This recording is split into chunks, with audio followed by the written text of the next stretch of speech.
Cruise ships with engine problems seems to be a reoccurring theme here over the last year, and unfortunately, today is going to be no different because we have another cruise ship that's had to drop some cruise ports over propulsion problems.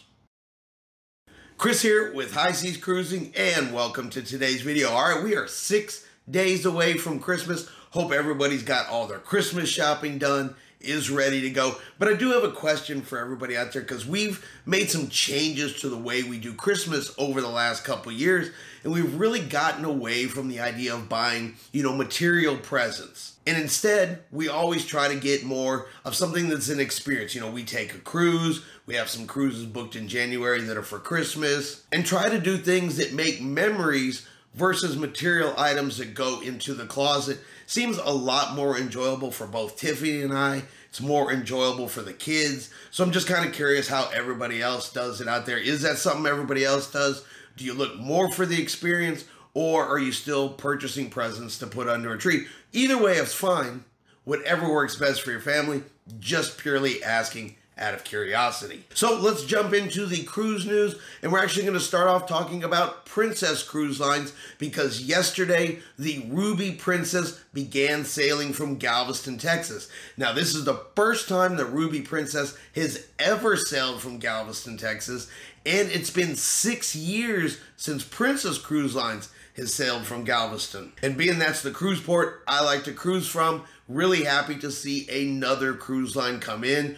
We are booked on the Ruby Princess. We're going to be going on the 80 sailing in April of 2023, which is going to be one of the last sailings. The Ruby Princess is only going to do 16 sailings from Galveston for the winter season. So it'll be from now until the end of April in 2023. So if you sail out of Galveston, want to sail on the Ruby Princess, you do have a few opportunities to do that. And this just continues to show the growth that we are seeing here in Galveston. There is even already talk of a 4th cruise terminal being built. We already had 2 terminals. Royal Caribbean just finished their brand new 3rd cruise terminal, and there's now report talks of a 4th cruise terminal. Apparently there is a cruise line that is interested in building it. They did not release the name of the cruise line, but there is some speculation that it could possibly be MSC Cruise Lines. Now that is just a speculation, no facts in that yet, but here in the next few months we may hear of a possible 4th cruise line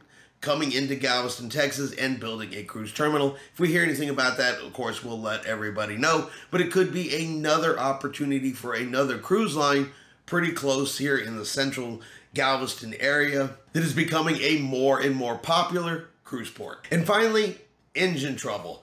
Royal Caribbean's Ovation of the Seas, well, she has had to drop 2 of her cruise stops due to a propulsion problem, and instead is heading back to Sydney, Australia. Now, unfortunately, this is not the first time we have had cruise ships with propulsion problems here over the last year. It's not even the first time for Royal Caribbean, but we've seen them for Royal Caribbean. We've seen them from Carnival Cruise Lines. There just seems to be some kind of issue, whether it's a supply issue with getting the parts, the ability to maintain the engines. Something is causing propulsion issues, and it's causing to happen a lot more frequently than it has in the last couple of years. Now, Royal Caribbean did not release the exact propulsion problem. The only thing they have said is that the ship is unable to maintain speed, and for the reasons of scheduling, being back to port on time, that's why the 2 cruise ports were dropped and the ship is making her way back to Sydney. We're very sorry for any inconvenience caused by this unexpected situation.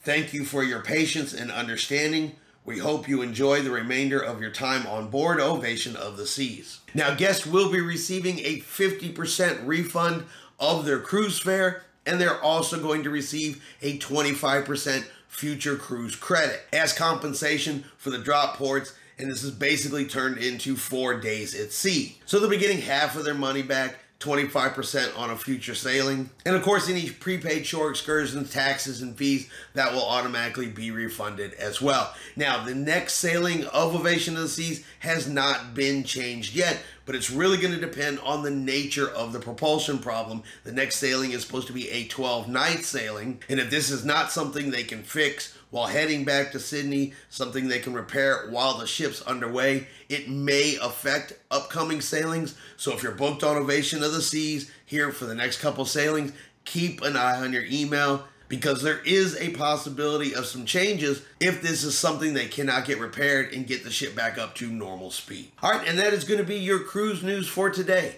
Hope you have enjoyed today's video. If you have, do me a favor and hit that like button. If you haven't done so yet, do me a favor and hit subscribe. It is free to do so. Helps our channel grow. Let you know anytime we put out a new video. Hope everyone out there is having a really great day. And like always, we will see you out on the high seas.